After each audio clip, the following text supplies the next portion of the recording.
Assalamualaikum guys. Kali ini saya ingin mengajak kalian semua ke Desa Sukamakmur, Kecamatan Sukamakmur, Jonggol, Kabupaten Bogor, Jawa Barat. Kita akan mengunjungi Prasasti Pasir Awi yang berlokasi di lereng selatan Bukit Pasir Awi yang berada di kawasan hutan perbukitan Cipamingkis. Saya melalui rute dari Cibubur, melewati Cilengsi, kemudian ke arah Jonggol. Nah, dari Jonggol ambil jalur ke arah Jalan Sukaraja Dayeuh. Namun teman-teman harus notice ya, kalau lewat arah sini tuh akses dari jalan raya untuk naik ke atas bukit tuh masih bebatuan dan terjal banget. Nah, saya sarankan untuk kalian jika ingin mengunjungi Prasasti Pasir Awi agar melalui jalur Citerep, Cibadak, karena jalan sudah bagus dan mulus. Ini trek ke Prasasti Pasir Awi tuh paling ekstrim banget ya, karena kita sepanjang tanjakan tuh bener-bener batu yang belum dicor. Nah, kita masih harus naik ke atas untuk mencapai Prasasti Pasir Awi. Dan ini bener-bener harus kondisi motor yang bener-bener bagus ya, karena memang medannya, treknya tuh nggak mudah. Oke, lanjut jalan lagi ke atas. Bismillah.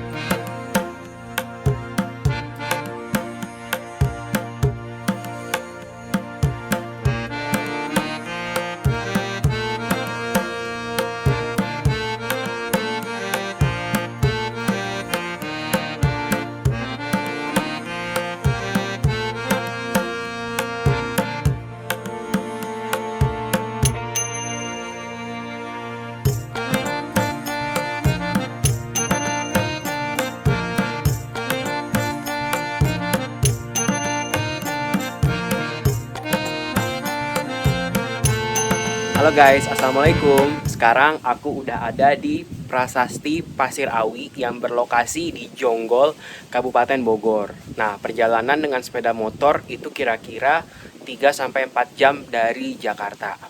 Nah, Prasasti Pasir Awi ini merupakan satu dari 7 prasasti peninggalan Kerajaan Tarumanegara di bawah kepemimpinan Maharaja Purnawarman. Kenapa disebut dengan nama Pasir Awi, Prasasti Pasir Awi? Karena memang prasasti ini berlokasi di sebelah selatan dari Bukit Pasir Awi. Nah, Prasasti Pasir Awi ini bersifat atau berkarakteristik in situ, di mana memang prasasti ini dari awal ditemukan hingga saat ini memang berada di lokasi ini dan dia tidak pernah dipindahkan. Keberadaan prasasti ini pertama kali dilaporkan oleh seorang arkeolog Belanda yang bernama N.W. Hopperman pada tahun 1864. Jadi memang udah cukup lama ya ditemukannya atau dilaporkannya prasasti Pasir Awi ini. Nah, di Prasasti Pasir Awi ini dia tidak ada huruf atau aksara yang bisa diteliti oleh para ilmuwan sehingga bisa tahu arti dari prasasti ini dibuat. Jadi memang hanya terdapat motif atau sulur-sulur berupa gambar sebatang dahan dengan ranting dan dedaunan serta ada buah-buahnya.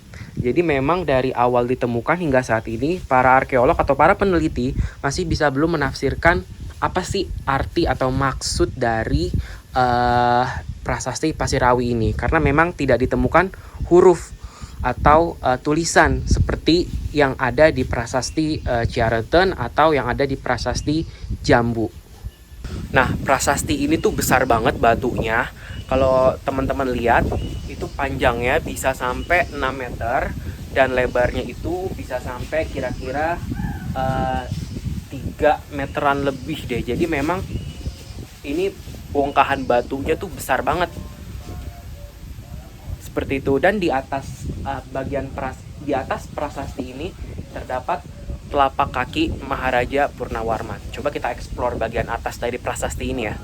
Nah, sebenarnya ini ada kayak batu buat naik ke atas Cuman kita nggak boleh sembarangan naik ya, karena ini prasasti atau benda cagar budaya yang memiliki nilai sejarah sangat tinggi. Jadi kita harus menghormati dengan tidak menaik ke atas prasasti ini. Sebenarnya kalau kita mau naik sih ya bisa-bisa aja, cuman ya please jaga attitude dan sopan santun kita. Jangan sekali-sekali kita menginjak atau tidak menghormati benda-benda peninggalan dari leluhur kita. Jadi kita harus respect dengan semua peninggalan yang ada. Nah teman-teman, karena aku nggak mau naik ke atas, jadi aku coba record dari atas ini ya. Nah di sini ada 2 telapak kaki Maharaja Purnawarman, dan yang uniknya telapak kaki ini tidak berdiri, tidak sejajar posisinya. Yang satu menghadap ke arah utara, yang tapak sebelah kanan menghadap ke arah timur. Ini sangat berbeda dengan prasasti yang ada di Ciareton, prasasti Ciareton dan prasasti Jambu yang dia memiliki tapak kaki juga, tetapi dia sejajar posisi kakinya. Nah kalau ini tuh posisi kakinya berbeda, yang satu ke arah utara, yang satu ke arah timur. Dan di telapak kaki sebelah kanan yang menghadap ke arah timur, di area tumit bawahnya ini ada cekungan. Aku nggak tahu ini cekungan memang dari awal terbentuknya sudah seperti ini atau memang ini terjadi karena proses alam. Begitupun dengan telapak kaki yang sebelah kiri yang menghadap ke arah utara, dia di bagian tengahnya ada seperti cekungan atau lubang.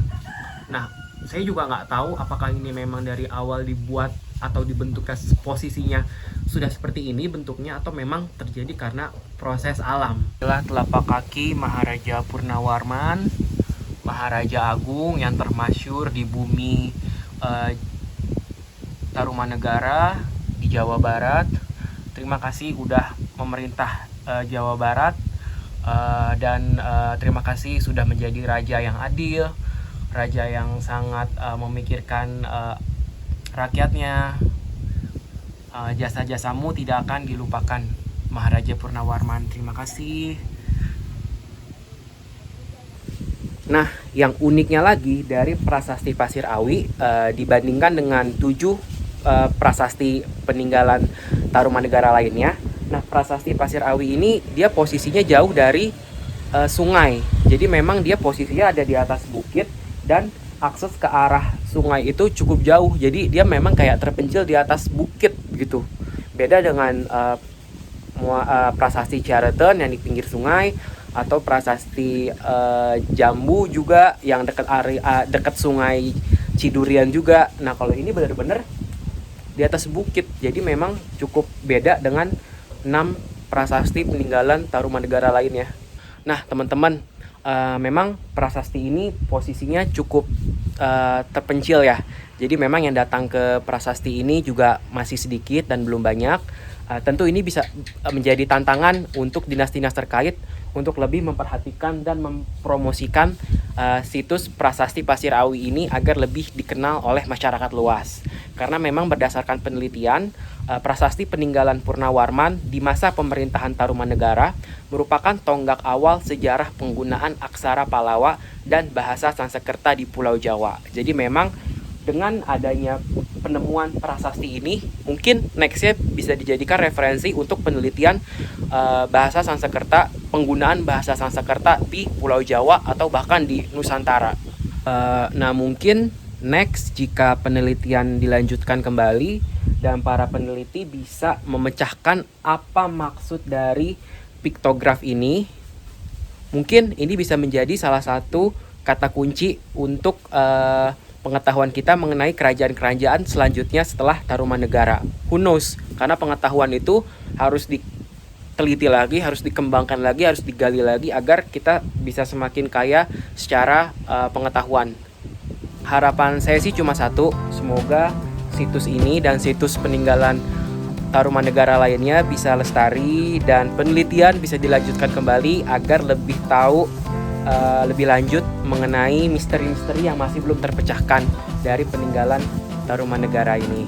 Okay guys, that's all about my trip to Prasasti Pasir Awi. Semoga vlog ini bisa memberikan inspirasi pengetahuan baru untuk kalian semua. Dan terima kasih udah menonton ya. Thank you for watching and see you guys on the next trip. Wassalamualaikum. Bye.